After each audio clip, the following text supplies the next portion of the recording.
And we're officially live on YouTube. Alright, guys. Hello, I am Sieh, and joining me today is the one and only, the coach of Lead Esports. So let's start off real simple, Just tell us who you are, how you're feeling, what's it like early afternoon. Also, I want to know what you had for lunch, because I'm assuming lunch just got over, yeah? Uh, um, my name is Aaron, and I'm the coach for the Lead eSports. And I think I'm actually the youngest coach in Asia. Oh, wow. Yeah, So how old are uh, you on that note? I'm 19. Oh, Jesus. Okay, yeah, definitely the youngest coach. I think maybe in the world, not just Asia. Yeah, maybe. Yeah. So tell us more about yourself. How did you end up getting into coaching? Is that something you've always wanted to do, or like is that something that you just fell upon on the way in life? Well, like before Valorant, I actually used to just be a casual CS fan. I used to watch a lot of like CS:GO esports, No, and one see thing it. that I always wanted to do, like from watching them, one thing that inspired me was like all the tactical uh plays and everything, and that sort of like inspired me to become a coach. And when Valorant came out, it was like just the perfect opportunity for me to try. Yeah, That's awesome. that's So how it started. basically, you saw the opportunity and you went for it, and Yeah. yeah, that's the best possible way. You see the chat itself being like 19 was best in esports, which is 100% true. But I do want to ask you in that regard. So, like, how does that feel? I'm sure there's some pressure involved in being that young, but also being able to get into it that early. So, how do you cope with that pressure? Rather, like, if people come and tell you you don't have the experience, like, what goes on in your mind? Well, it drives me to do more. Like Uh, if people think that I am too young to understand everything, I'll do more. I'll show them that I can understand. That's awesome. That's the best positive attitude you can have, right? Just show the haters. Yeah, fair enough. Okay, but back to the more important things because food is always on my mind. Have you had lunch? I'm curious, Oh yeah. seriously. What have you had for lunch today?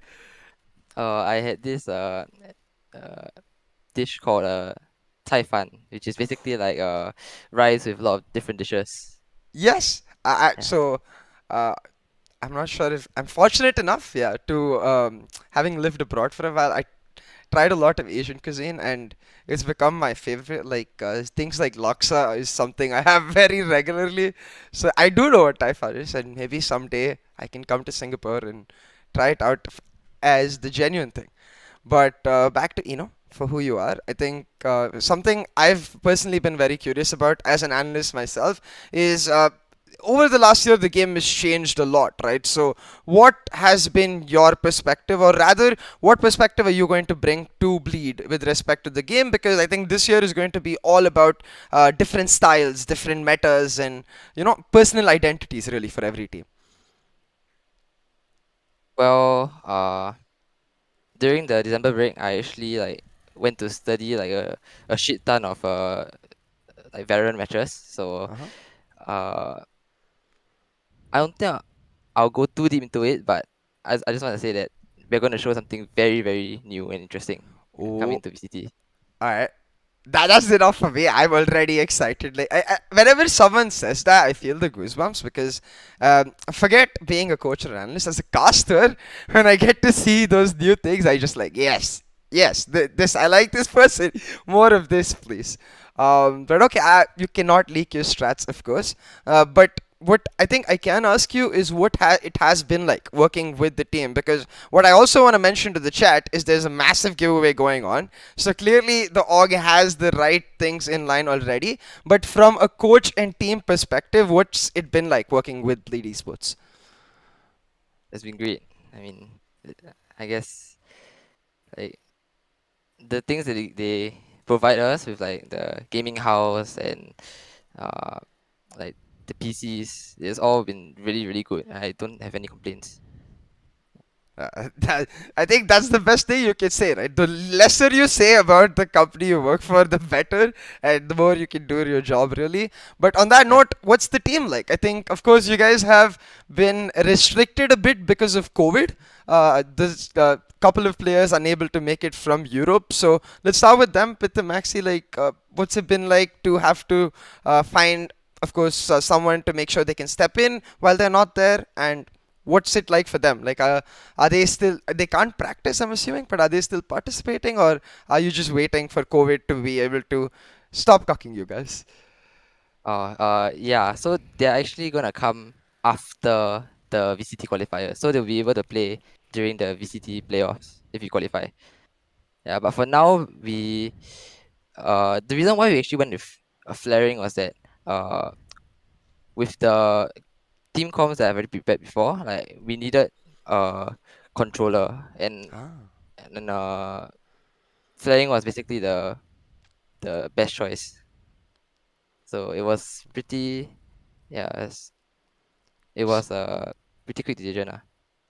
Yeah, I think I can see that. Given his form, especially in the last year, I'm excited to see him in action. And also, like, I feel like you, as a coach now, it's like you got so many options available to yourself. If every single player starts popping off, you're just like, wait, that. So, how does that work in your mind? Where, like, of course, the options are not available now, but as you said, after the qualifiers, they'll be able to make it. So, like, do you like the fact that you've got that many options? Do you dislike it? As a coach, what is your perspective? I think, personally, I think it's going to be a bit rush because when it come, we wouldn't have a lot of time. But I think if the training is smooth and everybody can get the chemistry going, I think it'll be pretty good. I think it'll be pretty strong as a team Yeah. because from what I've seen from Piff and Maxi, they are both really really solid players.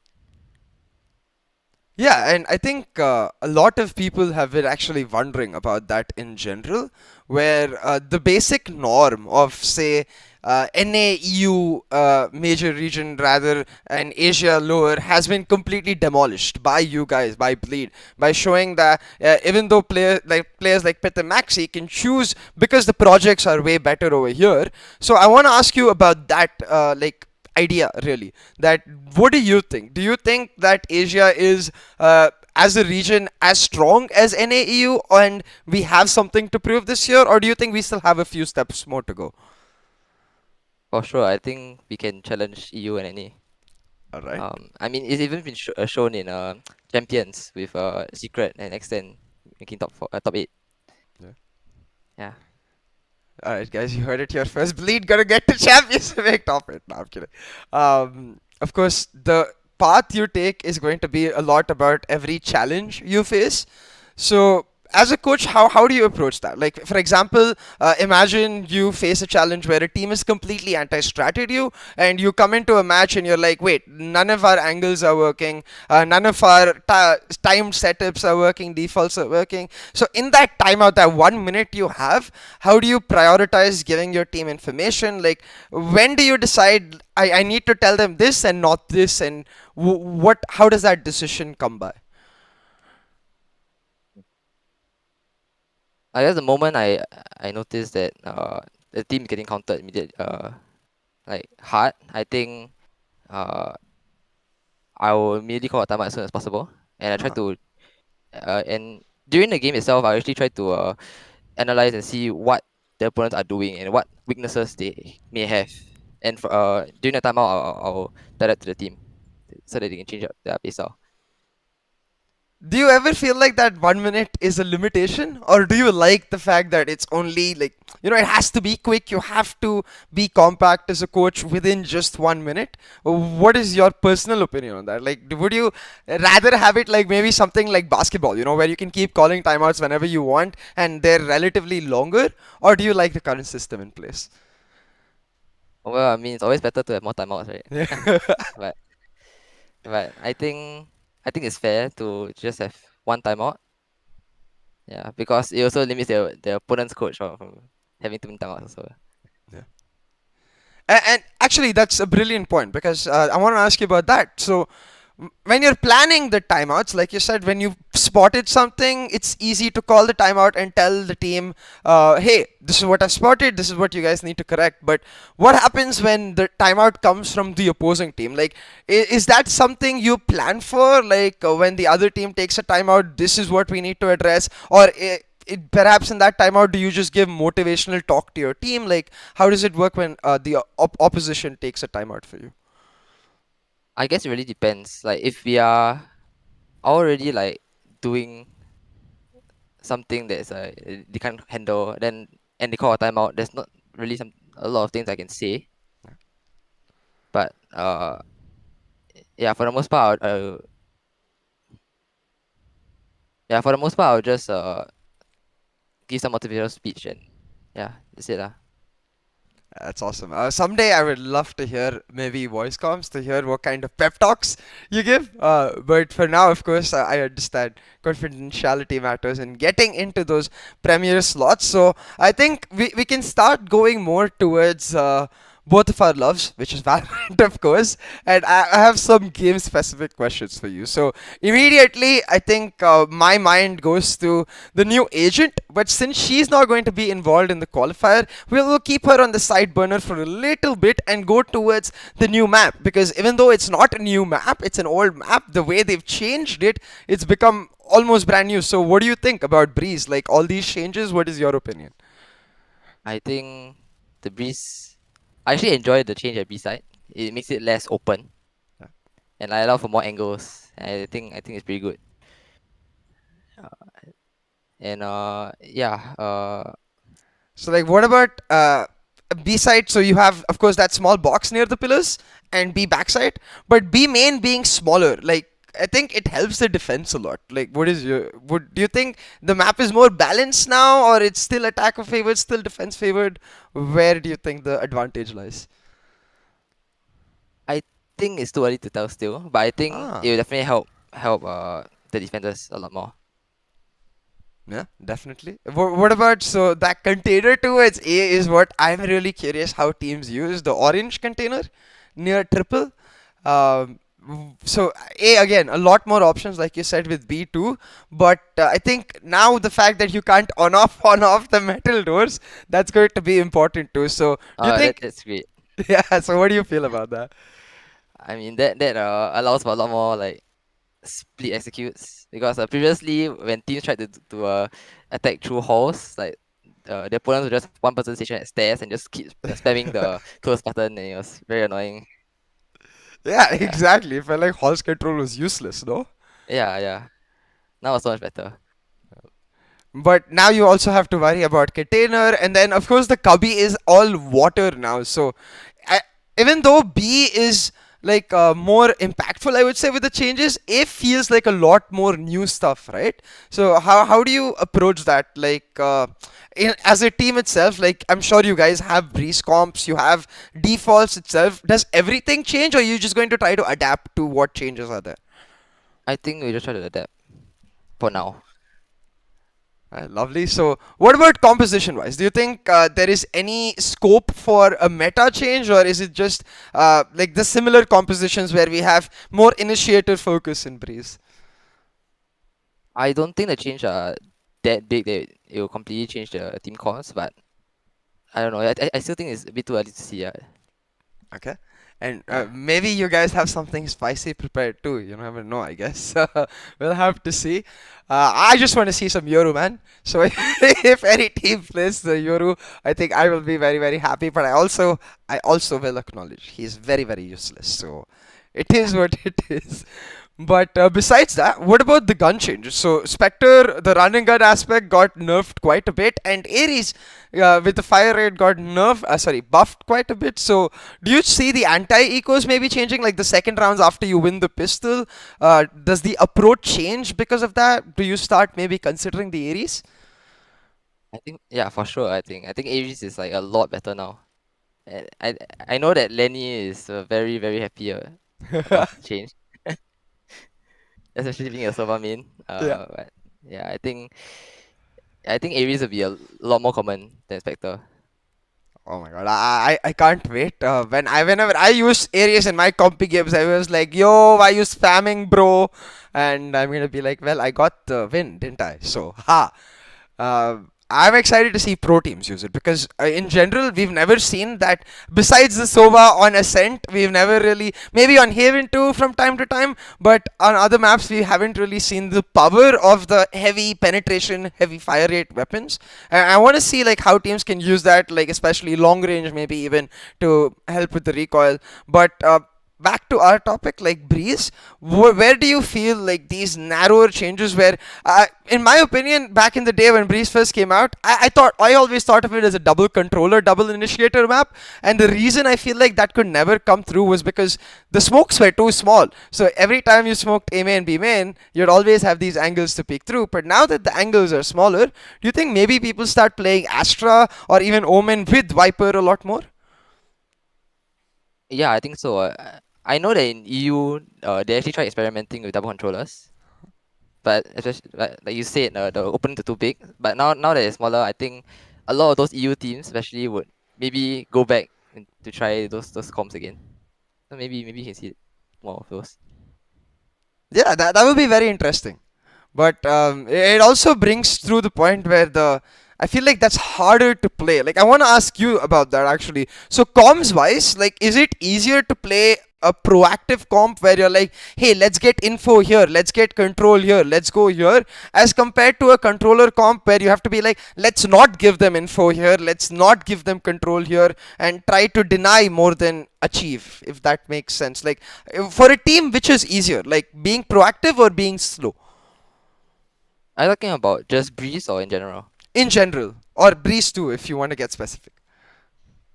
Well, I feel it depends on map, because for Ah, Breeze, I feel that it's a very map control is very important, and I guess it depends. It still depends on like how the opponents play, but in general, like since the map is so big, uh, you really want to get map control. It's I guess same with Haven as well. Like if you play very passive on like map like Haven, uh, the opponents can attack from all three sides and you won't know. And especially since there's three bomb sites, it's very hard to hold as like a 5-man yeah. defender. Yeah.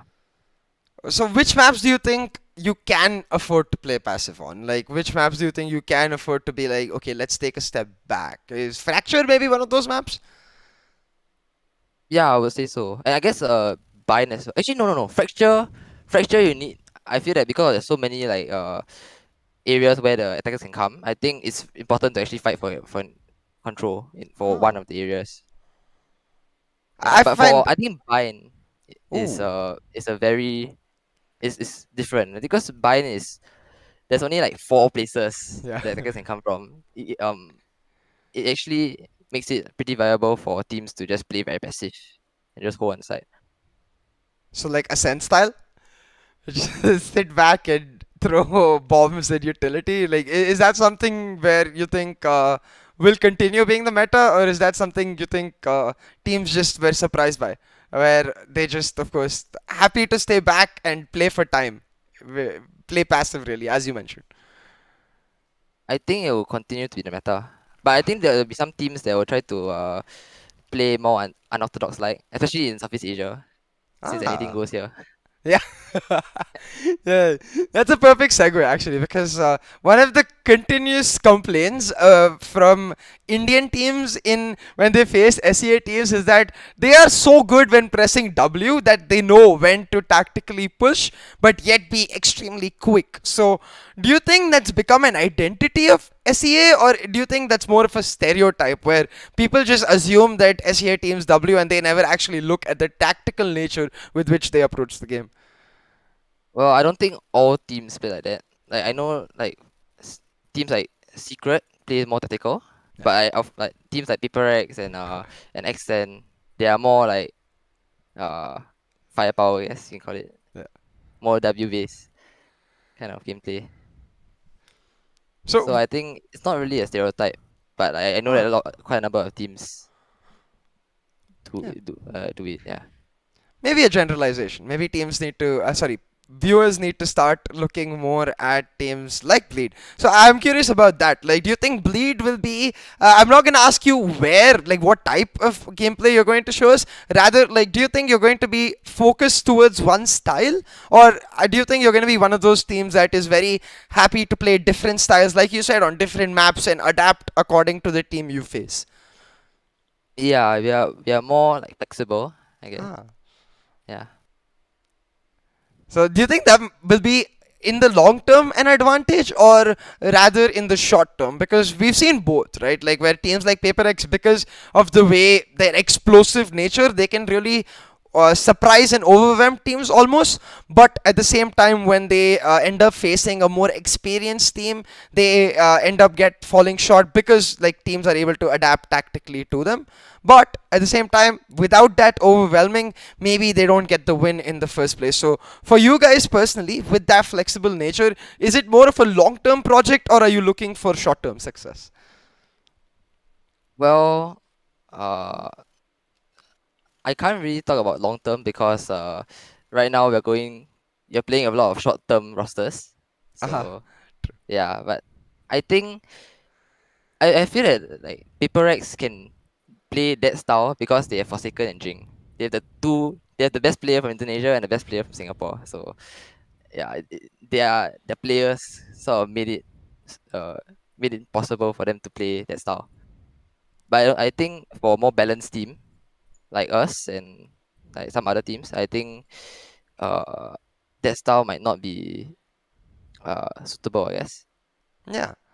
Well, do you think that's sustainable though for a team like them, where of course they have the firepower now, their players are clearly on form, but like what happens when, say, a player gets sick, for example, like Forsaken gets sick, or even he's for even a few days loses his form?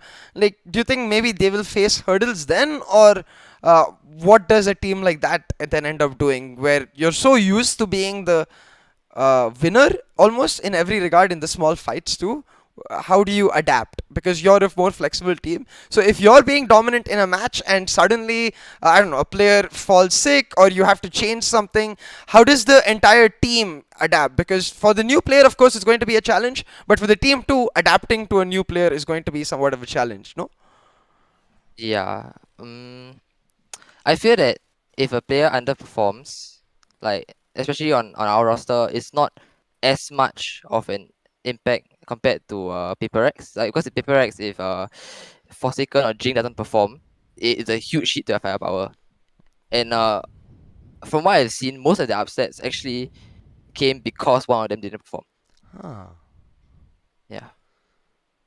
So as a coach, does that now become like almost not game plan? I would say more like objective to try and make one of them, if not any other member also of Paper X, uncomfortable. Like, do you think not just you, but like even other teams might look at that as a weakness to push rather than, of course, it's their strength, it's who they are, but could it also be a weakness? Well, I think that's the one of the biggest problems as a team Ah. for them to be consistent. I feel that they are really insane team, but yeah, if one of them doesn't perform, it's gonna be very hard on them. But I think it's quite difficult to try to make Forsaken and Jing uncomfortable, especially since the rest of the team are making them very comfortable. Yeah. So yeah, I think uh we would, at least for us, we are trying to look at different ways of countering them. Yeah, and I'm interested to see that because I think even Neon, right?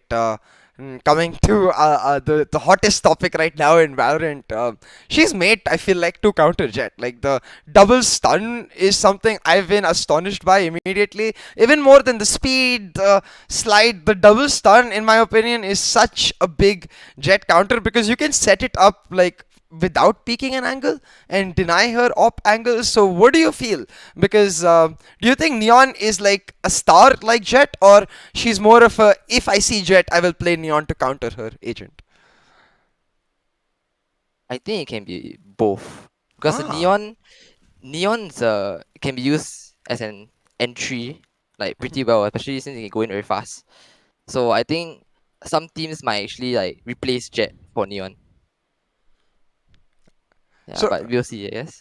yeah, I'm not gonna ask you how, of course, but I'm curious about that. Like from a viewer perspective, like you said, she can be a star, but she can't do a lot of the things Jet can do. She can't really op as effectively. For example, she can't dash back left, right. She only can press W.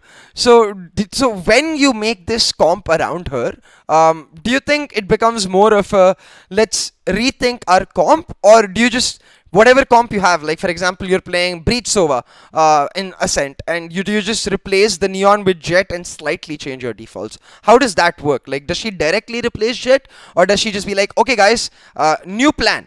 Forget Jet, it's Neon, make new defaults.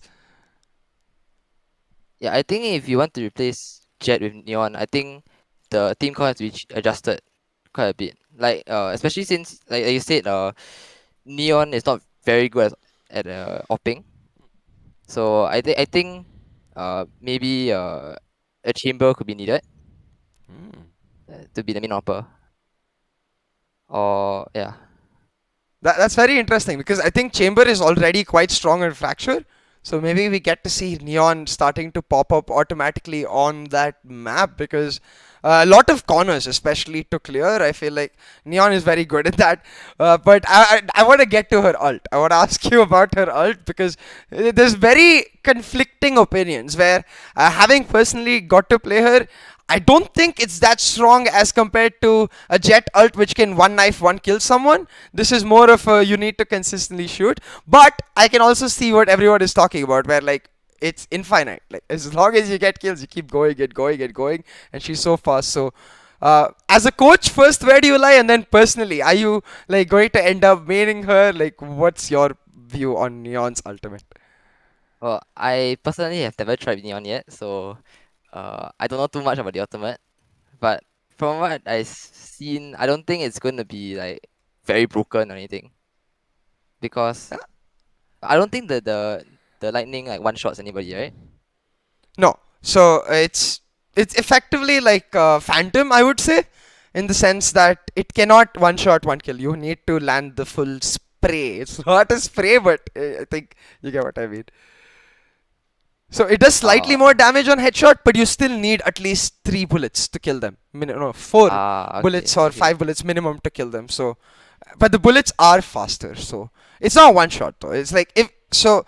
When we talked to the devs, their logic was that you need to use the speed to dodge the headshot and then kill them. But if they headshot you, you're dead, even with the Okay. vandal. So do you? I mean, you said it's not broken, but do you think it becomes a skill question where the player using it can make it broken?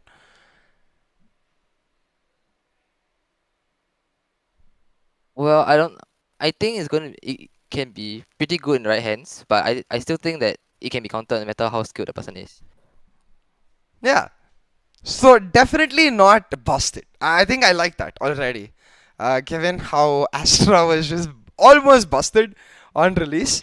Um, But okay, so personally, I want to ask you, what do you usually play? Do you like? I know, like for example, I barely get time to play Valorant, but do you at all get time to play the game? You effectively have a career around, or are you one of those people in esports where you never actually get to play? Well, I do get to play sometimes, like whenever there's like some small free time, but not a lot. I think I have less than like 200 or 300 hours on like in rank. Oh boy, yeah, So same. yeah, it's not a lot.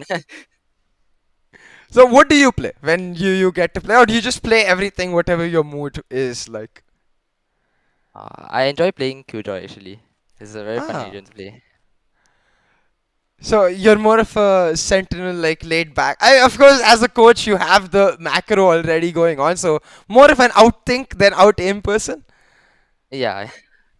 That's lovely to hear. I think finally I have some company in my chat will understand. But so in that note, right? I feel like I want to know from a team's perspective because coming from a League of Legends background, solo queue and competitive queue used to be a very important part of practice. So in Valorant, I feel like, of course, in a lot of regions, I haven't really seen teams do that. It's mostly just like players who are streamers who end up streaming just for the sake of it. What is your view on it, or rather your team's view on it, on competitive queue? Does that help you practice at all, or are you just like, yeah, you can go warm up there, or after the practice is done you can go chill there? Well, I personally think that uh the players do need to like play a good amount of Valorant to keep their individual skill. Because I feel that if teams only play like in scrims or whatever, uh their individual skill might decrease. Yeah. Yeah. I mean, now that five stacks are back, is that something? So, what do you suggest to your players for competitive queue? Like, do you tell them if you want, go play solo or play duo, trio, whatever, or do you prefer if your team stays as a five stack and continues trying different things in competitive queue? Personally, I just let them do what they want. I think all the players don't actually enjoy playing five stack because you actually earn like almost zero elo, so there's like no point. Oh, Yeah. well, that's an interesting point for Riot. Like, so on that itself, do you think if they did earn elo, that might be something they're more motivated to do, but or rather be like, well, we played with each other all day, we kind of don't want to see each other or talk to each other right now. Like, how does that work? I think if the elo increase, the amount elo you gain increase, like a lot more people will actually do five stack. I think my team will also probably do five stack. Ah. Yeah. Okay, right here. Come on. You heard it. This is what teams need, and I can understand that. Nobody wants to play after an entire day of practice. You come into a game and you absolutely demolish the game, and then you're like +4. That's Yeah. not nice. But yeah, maybe right. We'll fix that. But I think the most important concern for our region really has become COVID, right? It's already affected your team. So I want to ask you about that. Like, not just COVID, but random external factors that come into play. As a coach, how do you really deal with it? Like, how do you, um, whenever something random comes in, it's your responsibility to make sure the team is able to adapt to it. So first you have to deal with it, then you have to make a plan for the team to deal with it. So how does that process go for you? I guess when we are faced with a problem like that, I think the first thing we all have to do is to like think of what we can do given this situation. I feel that like instead of like I think like we have to like focus on like what we can do instead of like complaining or anything. Yeah. The focus, of course, is very important. Um, but on that note itself, like, how do you make sure that the players are focused? Like, even for example, with this new COVID restriction not allowing Pith and Maxi to come, like, of course, we'll get to Pith and Maxi in a second because I'm sure they are feeling very, like, they're not going to be happy about the fact that they can't come play. But the team itself, I'm sure there was hype built around these two new players coming, them having to learn, but suddenly you have to tell them, well, guys, they are not coming. You're gonna have to learn something else, and then maybe later we might have to relearn those certain things. So, how do you ensure that your players are not thinking about these negative things and rather thinking about the more positive, the more helpful things for the team? Well, for that situation, I the uh we actually uh actually came out with a team com and multiple strategies that will be implemented in the current VCT as well as when Piff and Maxi comes. So that when they actually come, I can just introduce those strategies to Piff and Maxi and like everybody will be immediately on the same page. So it's Yeah. almost like you're So planning for everything. yeah, That's lovely to hear. I feel like that's so hard to do. You make it sound very easy, you know? Like you're just casually like, yeah, I planned for everything and it is what it is. But I think it would be very hard. So, like, not just to plan, I mean, to more rather to help the players understand and execute. So, where does that difference come in? Where, of course, in your head or in wherever you write it down, or if you use Valoplant to plan out certain strategies, whenever you do that, I'm sure it's like, yeah, tick, tick, tick, everything is done. But when you actually convey it to your team to see them execute, do you ever get nervous when you're giving them a new strategy? Like, oh, wait, what if they don't do this properly?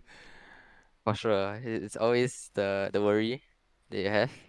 Especially when it fails and then you feel like it's kind of your fault, you know. Oh. Yeah. So, So yeah. no, yes. So what do you do in that situation where, say, something doesn't work out perfectly, and you're like, oh no, this is a problem. Of course, it won't happen in a match. That's what practice is for. But like, how does that work within the team itself? Like, not specifically strat wise, more like motivation wise, for example, where the team is like, oh no, we messed up. How do you comfort them, or how do you scold them? Like, how, what kind of style do you like? Are you like a drill sergeant, or are you like, no, it's okay, I will teach you step by step? So when something like that happens, I usually like discuss with the team like what went wrong and how it went wrong. And like, is it because of we screwed up, or is it like because like the opponent was able to counter us? And like, if the opponent was able to counter us, uh what can we do to change that? How can we make it so that they don't counter us or something like that? So it's more of a democratic process almost, where of course you have the final decision, but your team is giving their opinions and suggestions. Yeah. That's really nice. And in that regard, like as players, right, I've noticed a lot of them are in every scene, not in any particular scene, but in every region, every esports game, most pro players are kind of introverts, and therefore they are not very open when it comes to communication. Is that an issue you've ever faced, like where a player is not able to fully communicate to his potential? Yeah, for sure. I think that's one of the it's a pretty big problem, but with constant practice and constant reminders, I think they will slowly open up.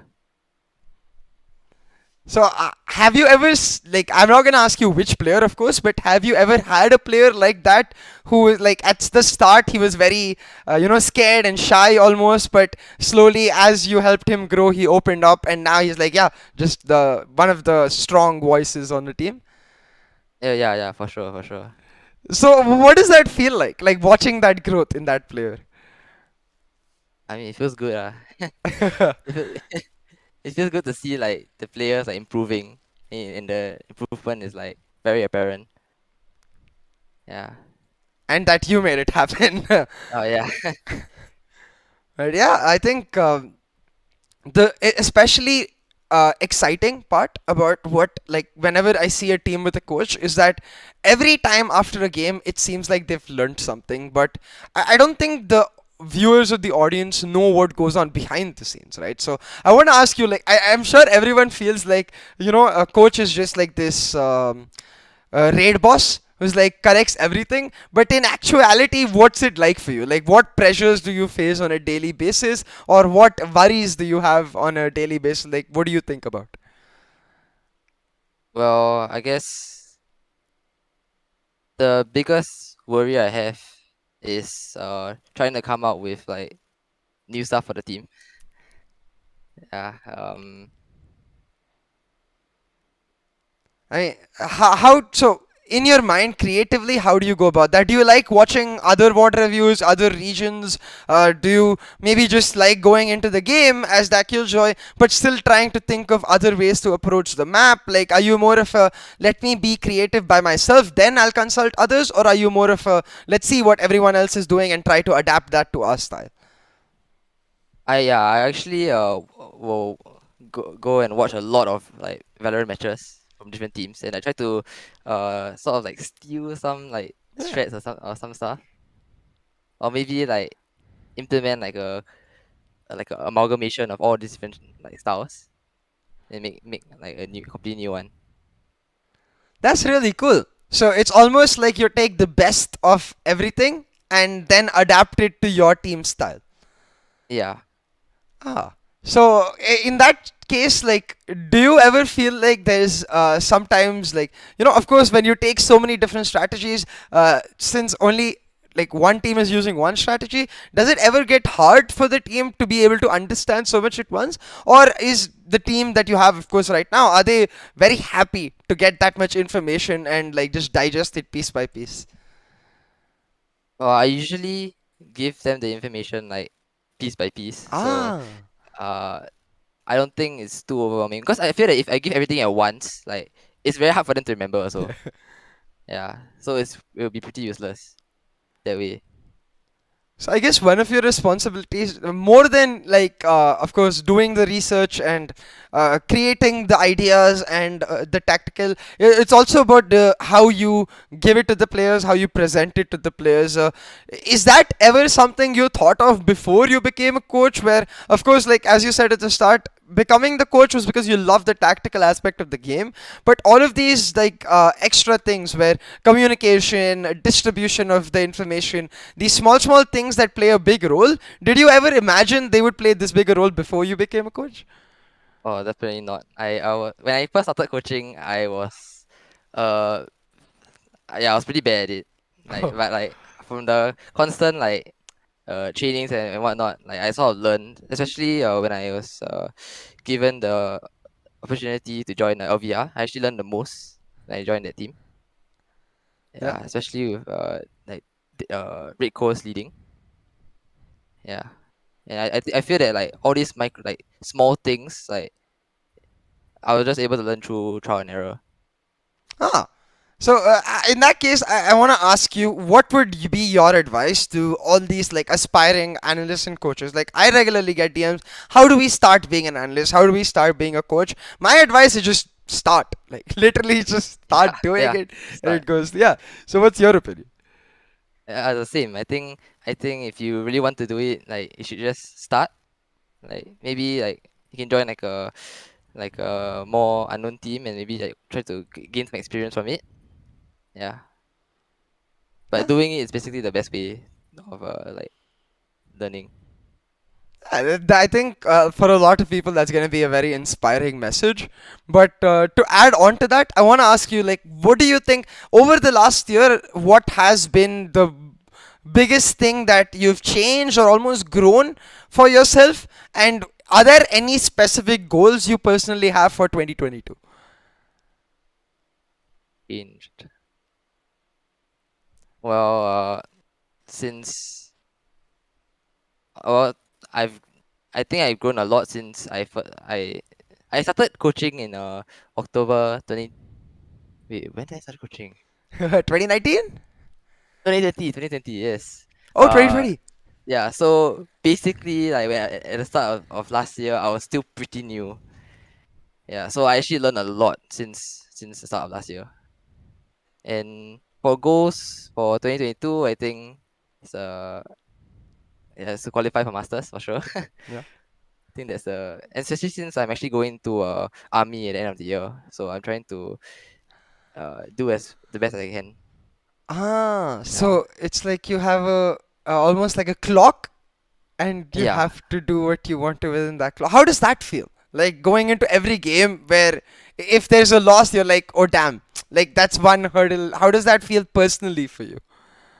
Well, it's definitely pressure, but I think that pressure is sort of gives me like a more of a drive to actually do it harder, Uh huh. to work harder. Yeah.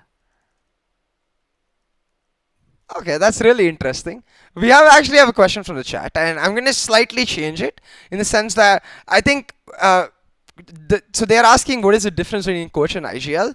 Of course, the primary difference is that you're not in game; they are in game. But I want to ask you more how do you prepare your IGL differently from the other players? Like how do you get the IGL ready for different situations to make better decisions?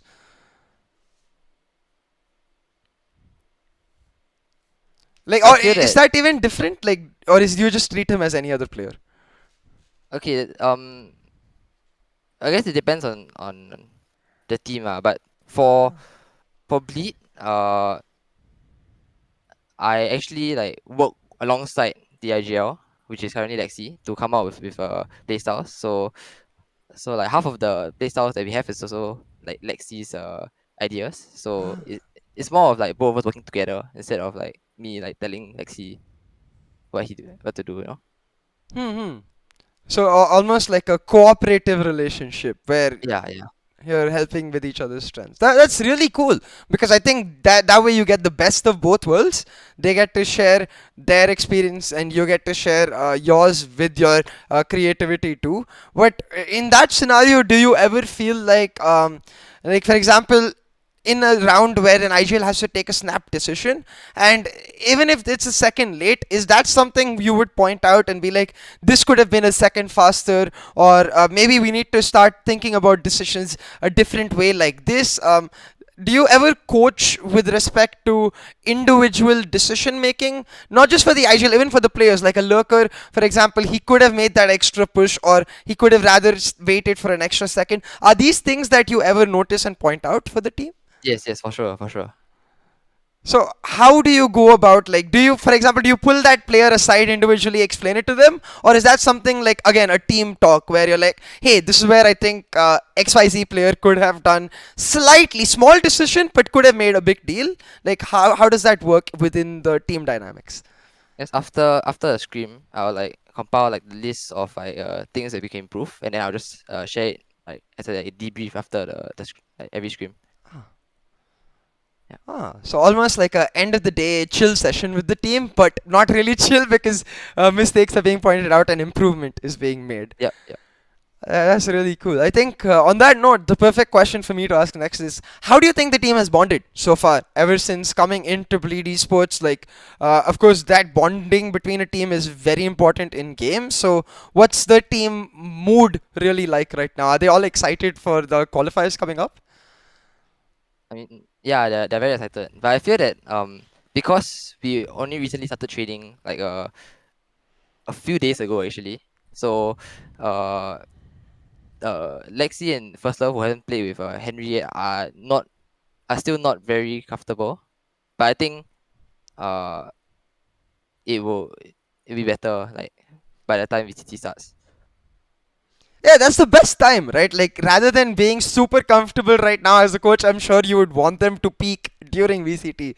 Like, just get into full form, like almost Super Saiyan mode on VCT time. Yep. I'm excited to see it in action. But again, chat is curious. So we talked about this before. You mentioned that y'all are more of a flexible team that is ready to adapt to any situation. But when it comes to scouting an opponent and preparing for a match, do you anti-strat the opponent, like in the sense that, do you anti-strat to the extent where they sit in this angle a lot, let's try to punish them here, or are you more of a macro person where you're like, this team likes to play passive, let's try to punish that macro approach, or both? I think I'm more of a macro person in that case. Yeah. That's really cool. So how do you prepare the team for that? Where like, I'm gonna give a random example. Like say a team never contests A main, and you notice that in a macro perspective. And how do you prepare them? Be like, I want to contest A main. Do you just say that, or do you give them, I want to contest A main, and this is how we can do it. These are the several options we have. I basically explain to them like how they do things and what we can do specifically to counter that style. So Ah. um if let's say they don't take aim in, then yeah, I guess I'll just explain to them like what they can like what how they can take aim in, and yeah, what else they can do Yeah, okay. yeah. I think I'm gonna, if you're up for it, I'm gonna give you like a real situation from a team. Um, would you be up for it? Sure, sure. Okay, so let's take Ascent since you already talked about them. I think one clear quality of Ascent on Bind was the fact that they always like to go for these late walls with CNET so they can get more value, more time. So as a coach, like if you were Gambit and you had the tools they have, like the double controller setup, where like it's not even the specifics of how you would counter it. I'm just curious to know. Looking at that completely passive composition, where do you think you could attack it, and how would you brief your team in that regard? Run a picture in my head. Yeah, so Mm, I'll help you do that. So Sage, of course, imagine. Let's go B long itself. Let's make it even more specific for you. So Sage B long continuously trying to take peak and slowing and then walling very late, or the Sky flashing and getting information again very late, as compared to something on Breeze where you mentioned it's very important to be proactive, or even Fracture try and go get control. You now have a team who's just like in the first 30 seconds stepping back. So how do you tell your team to approach that first 30 seconds of the round? Like, are you like, guys, you need to trade utility with them? Are you like, guys, you need to walk slowly and get control? Do you need to hide yourself? It doesn't need to be specific. I'm just curious as to do you give all these options, for example, to the team, or do you give one specific, like this is the answer? Well, I guess because of the time constraint, I usually just give one answer. Huh. Like if like if it's like in the middle of timeout, then there's not a lot of things I can say. So uh I'll just keep it short and sweet, and I try to like give them like one approach. But if it's like, let's say after a match or whatnot, then I will definitely like explain like the more different kind of approach that we can actually do. Yeah, that's efficient, I think, really, because that way in the match, I've never even thought of that way, but the fact that you can keep it direct and tell them, and the fact that the team is willing to receive it must make it a lot easier for them as players in games. But talking about making things easier, I'm actually curious about this. I never asked you. So you mentioned you have national service coming up. Of course, as a 19-year-old coach, you have a lot of pressures, and I'm sure, like, from time to time, you have to like think about your personal life, like living the life. Or I think that term is overrated personally, but of course, like. Finding your experiences along the way. So how do you manage all this? Like, how do you manage being a coach, getting ready for national service, and all of the extra stuff that you want to do in your personal life? Well, I mean, uh, I personally give up most of my free time to actually spend on coaching. So right now I'm actually schooling. So Okay. right after school, I'll do all my work in school, and after right after school I'll immediately go into Valorant. Oh wow. Yeah.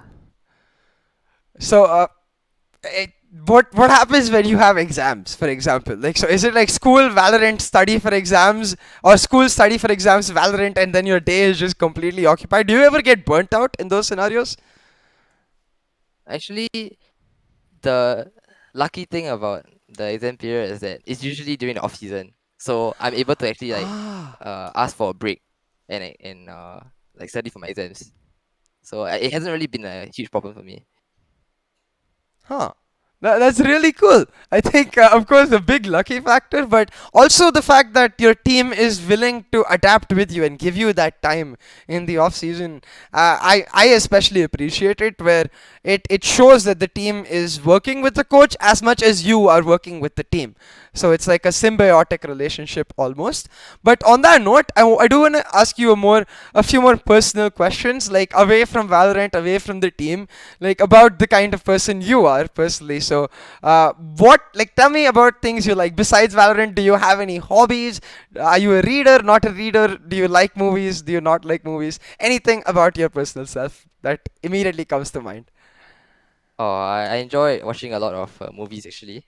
Oh. I actually have a personal goal to watch like the top 100 IMDb movies. Oh wow. Yeah. How many So of them have you done already? Do you know? I forgot. I don't know. But I have to go and check. But I think at least more than 20, I think. Oh wow. Yeah. So okay, I'll give you the top five. Um, Tell me which one has been your favorite, or if you can, maybe even tell us like what you like about those top five in general. So number one, I believe, is Shawshank Redemption. So what do you feel about that? I feel it's a great movie. I think it's one of the best movies that I've watched. Yeah. 100% agree. Like it's just been a movie that brings out emotions in me, which is very rare, but is really cool. But moving on, talking about emotions, The Godfather, like how one versus two. This I've seen this debate so many times on Reddit, so I have to ask you, like, which is better, Shawshank or Godfather? Oh, for personally, I think Shawshank is better. Hey, let's go. Same. Yeah. But okay, what do you feel about Godfather in that case? Oh, Godfather, I think it's also a pretty good movie. I think it's a very different style, I would say. Like it's a lot more uh it's mm, slow pace, I guess. And it's more Hmm. like there's more like characters and character developments. So I think it's also pretty like entertaining as a movie. Yeah. Do you watch Yeah. Marvel movies at all? Oh yeah, yeah, I definitely do. So in that case, like I'm not gonna ask you about Marvel movies, you know, because they're good on their own. I wanna know more about the DC movie verse, like where like there are some people who love how dark it's become and what they're trying, but some people are just like, can you be more consistent? Like, which side do you lie on? Like, what do you think DC could fix with their movies? Oh, personally, I'm a very simple person. Like, as long as it's entertaining to me, I'll watch it. Like, I don't really have much opinions on like movies in general. Actually, Yeah. as as long as the movie is entertaining to me, yeah, it's good enough. Yeah, as long as it makes you just chill out, I guess, and Yeah, yeah, enjoy the movie. I really like that perspective because you're not concerned. You know, whatever you get, you're gonna take, and that way you get the best of what you want.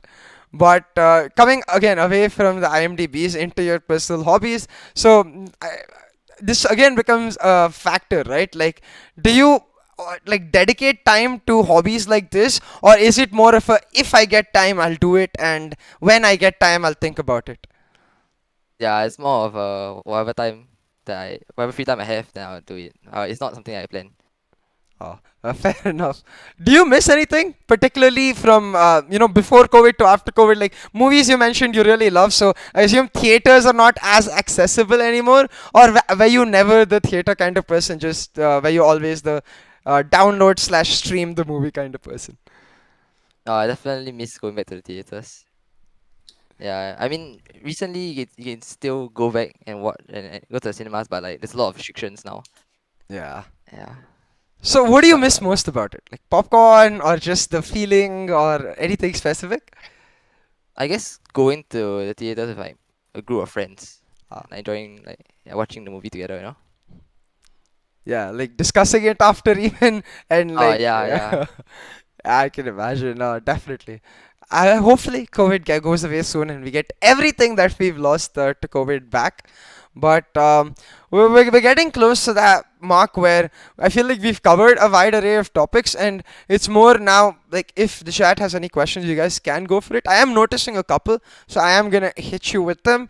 And I think we've discussed some of these, so I'm gonna try to morph them to what we've discussed, which is like, for example, as a coach, someone wants to know why do you think EU teams are usually performing better than NA? And what rather I want to ask you is like, at the end of the day, what percent of the game do you think is, for example, game sense? What percent of the game do you think is aim? And what percent is just like things like communication, team bonding, etc.? Like, how important are these factors for you personally? I think I feel like game sense and aim are like the bare minimum. Like everyone should have a decent level of aim and game sense. Uh, And but I feel like what makes and breaks a team is more of like their team chemistry and their their strats. Or So, do you think with respect to EU and NA teams, that team chemistry thing comes into play? Because I've noticed NA, like, very similar to our region, of course, like SA has a lot of roster changes, like a lot of roster changes, where EU is more of a let's try and stick together and complete the project type. Do you think that makes a difference for the regions? no, I think roster changes definitely affect, especially since you have to relearn like your chemistry with each other. Like and but I think with the talent they have, I think like the chemistry can be easily built, and I think Ah, it wouldn't really be a huge problem. okay. So besides SEA, I want to ask you, like, which region do you think is going to look the strongest in 2022? So who's going to really challenge SEA? I mean, for sure EU right now, they're so strong. Uh, but I think one region I want to see is Oceania.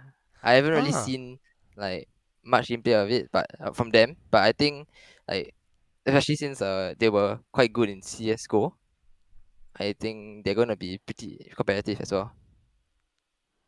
Yeah, I think there's some Oceania teams in NA who get to now go back, and yeah, we are going to see them in Apac playoffs. So, talking about Apac playoffs, right? So, once the qualifiers are done, you'll be going to the Apac Challenger playoffs, which looks quite massive, to be honest. You have three major regions, which is like SEA, SA, and Oceania coming into play with 20 overall teams. So, do you like the fact that it's a bigger tournament? So you almost it's like you get more chances, or would you prefer like that smaller tournament, but then it becomes single knockout?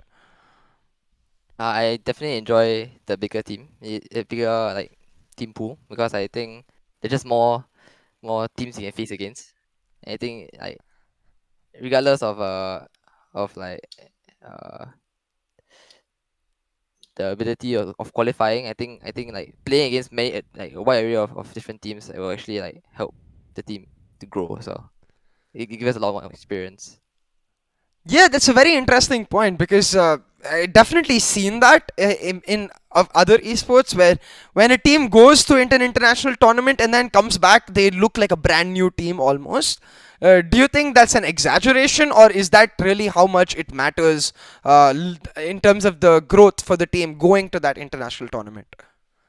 I think it's very important. I think it's true. It's definitely true because when you face against and you practice against all these different styles, you get to like understand that it has so like what makes those styles work and like uh, you have more options when you come back.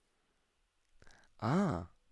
So, how do you think, like, for example, say XYZ team is not able to make it to the international tournament, they're inherently at a disadvantage, right? So, how do you think they end up catching up? Or rather, like, we've also seen teams who go to international tournaments, they take a week almost to readjust to the local meta.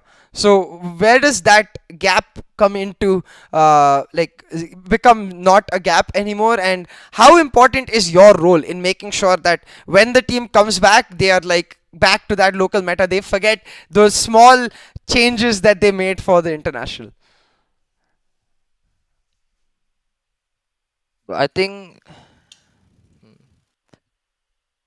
well Like it's almost like imagine you go play against Ascent and Unbind, and they're super slow, and then you come back, and the next day you have a match against Paper X, and you know they're not going to be super slow. So how do you like prepare the team? Like guys, I know it was nice and slow for the last week, but now you can't be slow. Like how do you get them ready for that kind of situation?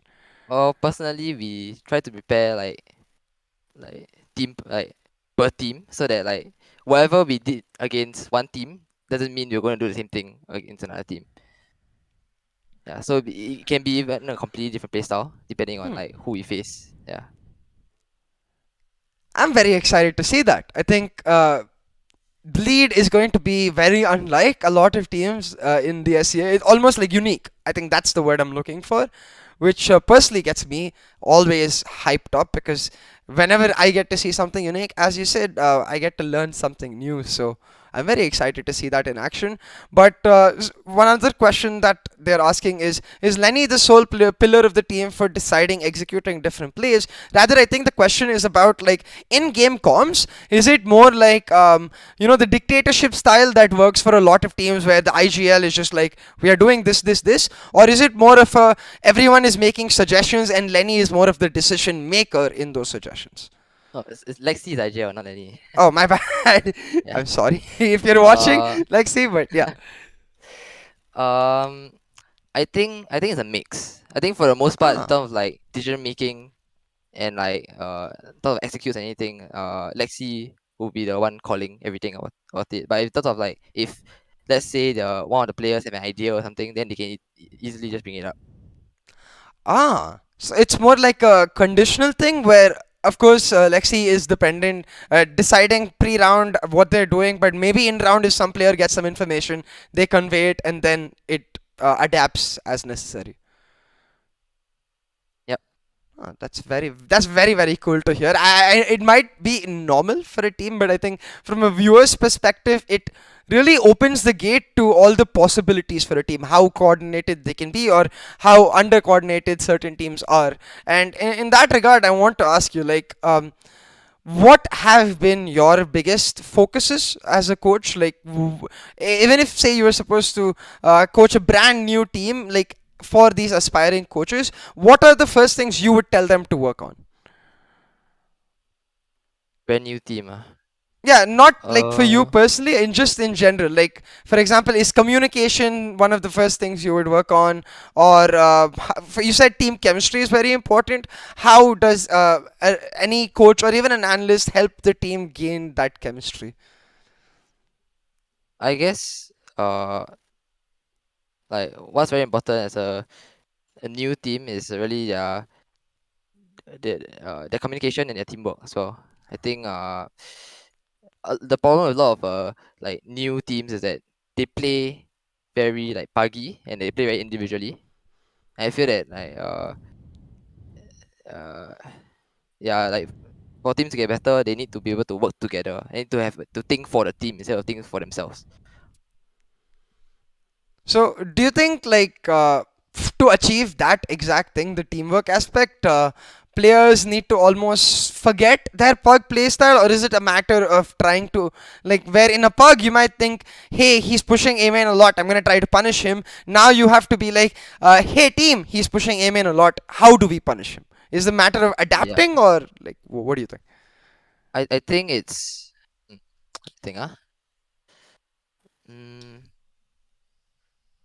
I think it's just more of being aware Huh. of your team and knowing that your team can help you, so that like whatever you want to do, you like they need to be able to uh convey that to the rest of the team and let them help you on in that particular thing. Like if let's say you want to push somewhere, Mhm. like you want to get control on one area, you can like instead of just like keeping quiet and just doing it yourself, you can maybe ask for like a flash uh some other utility.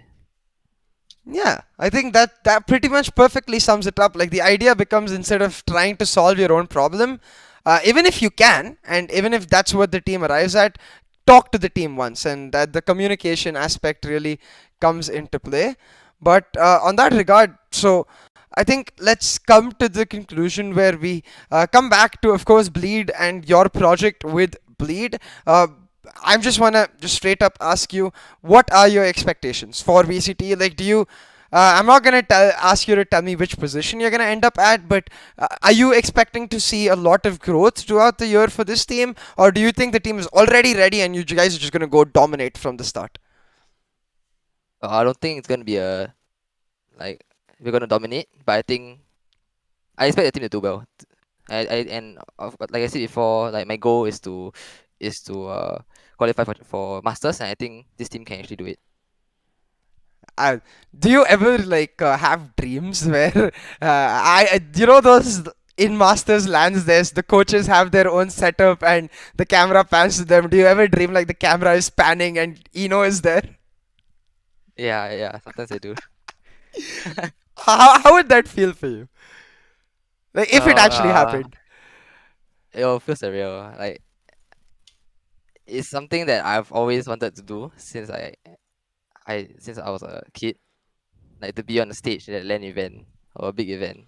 So it's like sort of like a dream come true. If that Uh, happens. I really hope that dream does get to come through. I think it will be very exciting to see an SEF is over there. Not that we haven't already, but more along the lines of someone who isn't already experienced from another game, or someone who's really grown in Valorant like you have.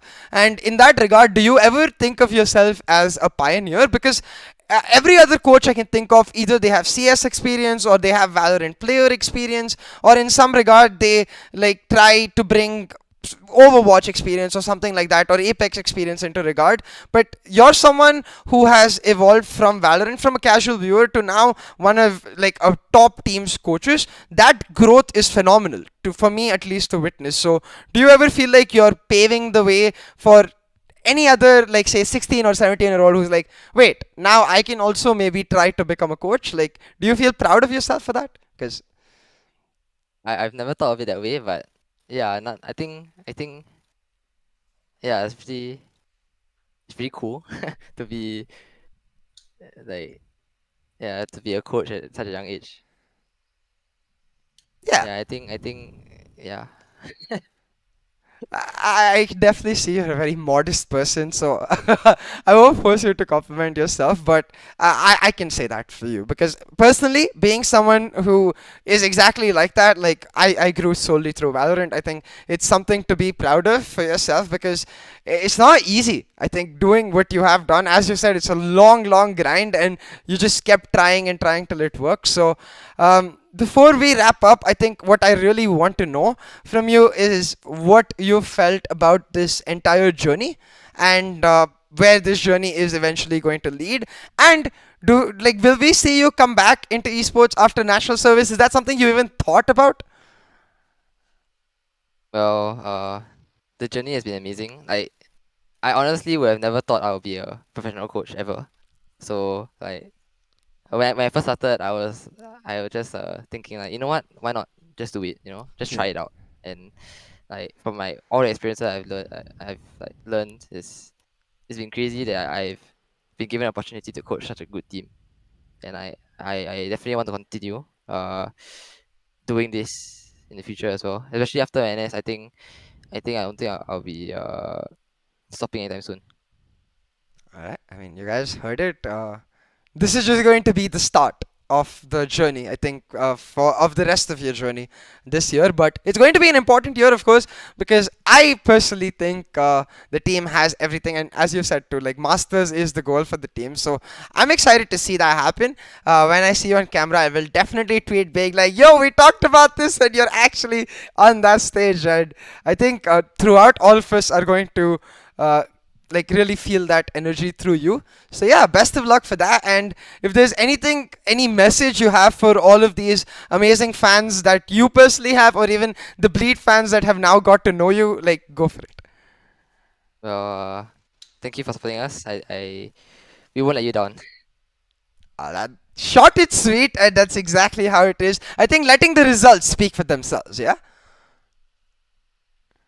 Right, yeah, I think, guys, it's been very fun catching up with you. You know, for me personally, it's been a very comfortable interview. I hope you had fun too, and looking forward to such future circumstances. Maybe the next time we get to catch up is me asking you, yo, so how was that stage experience? How was Masters really? And you get to tell us all about it. But for now, thank you everyone for coming. Thank you so much, and make sure you check out the pinned comment. There's like a massive giveaway going on. I'm personally going to go enter right now. Maybe I'll get a part of it too.